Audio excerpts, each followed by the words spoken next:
สบายดีทุกคนเด้อในมื้อนี้น้องค่อยจะมาสอนเกี่ยวกับมือใหม่ขั้นพื้นฐานเลยสำหรับคนใดที่ว่าเป็นมือใหม่เนาะ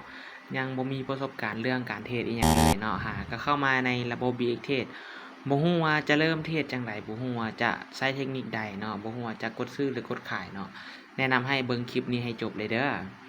อขั้นตอนแรกแม่นให้เราเปลี่ยนก่อนเนาะทุกคนเนาะขั้นตอนแรกแม่นให้เราสังเกตมาที่เบื้องขวามือจุดๆนี้เลยให้เราเปลี่ยนเป็นเงินทดลองหรือว่าบัญชีทดลองนะทุกคนเนาะเปลี่ยนเป็นตัวที่2เนี่ยเปลี่ยนเป็นตัวที่2เนาะกดเข้าไปแล้วก็รีเซ็ตเงินขึ้นมามันจะขึ้นมาประมาณ 1,000 เหรียญนะทุกคนเนาะมันจะขึ้นมาอยู่ประมาณ 1,000 เหรียญแล้วก็เราจะเอาจำนวนเงิน 1,000 เหรียญนี่มาฝึกเทรดมาเรียนเทรดเนาะสำหรับมือใหม่เนาะโอเคขั้นตอนแรกเราปรับได้แล้วเราจะสังเกตมาอยู่ที่ทั้งลุมเลยทุกคนทั้งลุมตัวเลข10เนาะเราจะคลิกเข้าไปเพื่อปรับจำนวนเงินตอนนี้เราปัจจุบันเรามีทุนอยู่ประมาณ 1,000 เหรียญเราจะไปเทื่อละเท่าไหร่ไปได้ขั้นตามสุดแมนเทื่อละ1เหรียญเนาะขั้นตามสุดเนาะแต่ว่าเดี๋ยวค่อยจะไป50ไปเหรียญโอเคสำหรับวิธีการเทรดแมนโคตรง่ายเลยวิธีการเทรดเนาะเห็นแท่งสีแดงเราจะกดขายเราจะเทรดตามแท่งเทียนเลยก็ได้เนาะเราจะเทรดตามแท่งเทียนแบบนี้นี่เห็นแท่งนี้สีแดงเรากดขายเลยนี่เรากดขายนี่เรากดขายเห็นมันเป็นสีแดงเราจะตามขายเลยโคตรง่ายเห็นแท่งแบบนี้มันเป็นสีเขียวได้เห็นแบบนี้เป็นสีเขียวเราจะซื้อขึ้นไปอันนี้คือวิธีการเทรดตามแท่งเทียนเห็นแท่งเขียวเราจะออกตามแท่งเขียวเห็นแท่งแดงเราจะออกตามแท่งแดงโคตรง่ายวิธีการเทรดเนาะทุกคนเนาะอันนี้คือวิธีการอย่างที่1วิธีการเทรดตามแท่งเทียนแล้วเราจะสังเกตแท่งเทียนหรือจะใช้เทคนิคอื่นได้บ่ได้เนาะมีหลายเนาะเทคนิคเราอยากจะใช้เทคนิคใดก็ได้เพราะว่าในตลาดมันมีหลายจุดแล้วก็มีหลายแบบเนาะกราฟเนาะโอเค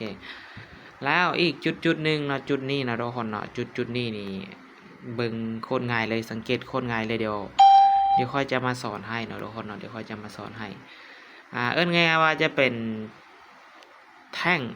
กินหรือว่าจุดกลับตัวของตลาดเนาะทุกคนเนาะ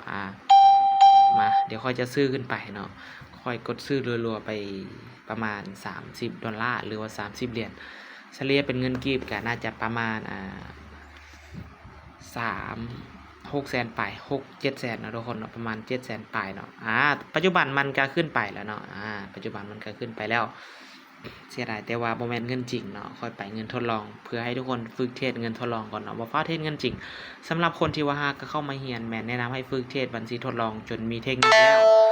จึงค่อยเติมเงินเข้าไปเทรดเนาะบ่แม่นว่าเข้ามาปุ๊บเติมเงินบัญชีจริงเทรดเลยแนะนำเสียแน่นอนอันนี้เนาะแนะนำให้ศึกษาให้ดีๆก่อนที่จะลงทุนเนาะเพราะว่าทุกการลงทุนมีความเสี่ยงแล้วก็สำหรับบทเรียนอื่นๆเนาะทุกคนเนาะจะมีสอนอยู่ในกลุ่มสอนอยู่ในมีตติ้งเนาะเพราะว่าพวกเราจะมีกลุ่มสอนต่างหากจะมีกลุ่มภาคถอนแล้วก็มีอาจารย์หลายคนที่จะคอยสอนอยู่ในกลุ่มนั่นเนาะสำหรับคนใดที่ว่าได้เรียนอยู่ในนี้ยังบ่ทันเข้าใจสามารถเข้าไปเรียนต่ออยู่ในมีตติ้งได้เลยเนาะทุกคนเนาะเดี๋ยวเขาจะแชร์ให้อีกเทคนิคหนึ่งได้เดี๋ยวเขาจะแชร์ให้อีกเทคนิคหนึ่ง